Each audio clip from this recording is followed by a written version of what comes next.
In today's video, I'm going to teach you how to get the record type ID in Salesforce. Understanding how to find a record type ID is essential for various administrative tasks, including automation and integration processes. So let's dive in and simplify this process for you. First, you'll want to start by logging into your Salesforce account and navigating to the home page of your Salesforce Lightning interface. This serves as the central hub from where you can access all the configurations and settings. Once you're on the home page, take a look towards the top right corner of your screen. There you'll notice a small gear icon which represents the settings menu. Go ahead and click on this icon, which will allow you to access more advanced configuration options. After clicking the settings icon, you will be presented with a drop-down menu. Here you need to select Open Advanced Setup. This step is crucial as it leads you to more detailed configuration options where you'll be able to manage objects and schemas more granularly.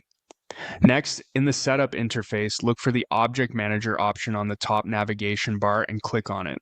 The Object Manager is where all your Salesforce objects, both standard and custom, are listed, and it's the gateway to modifying object settings.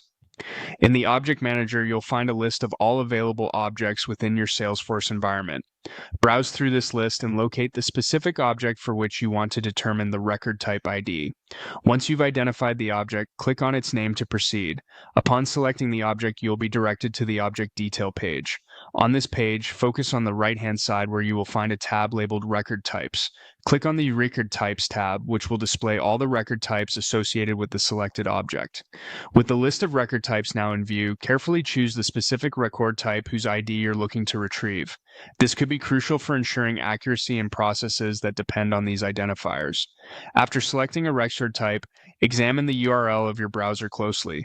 The record type ID you need is part of this URL. It usually appears towards the end and is combined with other identifier strings, but can be singled out for use in your necessary configurations. Armed with this record type ID, you can proceed to use it in your automation tasks, APIs, or any other Salesforce customizations requiring a record type reference. Remember, accurately capturing and utilizing record type IDs can greatly enhance the efficiency and precision of your Salesforce operations. And there you have it. That's how you retrieve a record type ID in Salesforce. Thanks for tuning in and feel free to revisit this guide whenever necessary.